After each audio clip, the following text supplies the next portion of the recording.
আমি জয় বলছি। আপনারা জানেন বঙ্গবন্ধুর কন্যা প্রধানমন্ত্রী শেখ হাসিনাকে বিরুদ্ধে অবৈধভাবে আইন বদলায়, মিথ্যা মামলায় গায়ের জোরে সাজা দিতে গত 1.5 বছর ধরে এই অবৈধ ইউনূস সরকার অবৈধভাবে ক্ষমতা দখল করে আছে। গত 1.5 বছরে তারা অর্থনীতি শেষ করে দিয়েছে।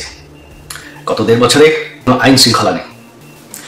যত জঙ্গিদেরকে আমাদের আওয়ামী লীগ সরকার গ্রেফতার করেছিল তাদেরকে তারা জেল থেকে ছেড়ে দিয়েছে। স্বাধীনতার চেতনা তারা চেষ্টা করে মুছে ফেলছে। তারা বঙ্গবন্ধু যেই বাসা, সেই ঐতিহাসিক 32 নম্বর বাসা যেখান থেকে আমাদের স্বাধীনতার ঘোষণা হয়, সেই বাসাকে তারা ধ্বংস করে ফেলেছে।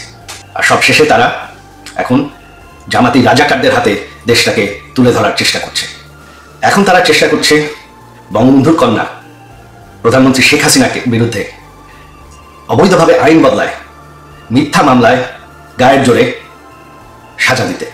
আমাদের দেশের ভবিষ্যৎ এখন অনিশ্চিত। দেশটাকে রক্ষা করতে হবে। আপনারা যদি এই ভয়ঙ্কর পরিস্থিতি থেকে বের আসতে চান, আপনারা যদি চান যে বাংলাদেশ আবার সেই উচ্চ অর্থনীতিতে পরিণত হতে থাকুক, বাংলাদেশে রাজাকার রাজাতে ক্ষমতায় ফিরে না আসে, যাতে আমাদের স্বাধীনতা মুছে না ফেলা হয়, তাহলে আপনাদের এখন দাঁড়াতে হবে। এরা গায়ের জোরে চেষ্টা করছে, তবে আপনারা কেউ কাজে যাবেন না। ছাত্রছাত্রীরা স্কুল কলেজে ক্লাসে যাবেন না। দোকানপাট, বাস, রিক্সা সব বন্ধ রাখবেন। এরা গায়ের জোরে চেষ্টা করছে দমন করতে, তবে ভয় পাওয়ার কিছু নাই। আপনারা যদি বাসায় থাকেন, এরা আপনাদের কিচ্ছু করতে পারবে না। এই অবৈধ সরকারের আর বেশি সময় নাই, এদেরকে ভয় পাওয়ার কিছু নাই।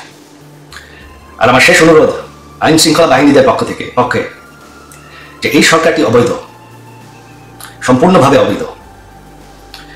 তারা এই সন্ত্রাসীরা পুলিশকে হত্যা করেছে, আইন শৃঙ্খলা বাহিনীকে হত্যা করেছে, আপনাদের ভাইদেরকে হত্যা করেছে। তাদের কোনো বিচার করতে দেয়নি। আপনারা আমাদের নেতাকর্মীদের নির্যাতন করবেন না। এই সরকারকে আমরা সরাবো।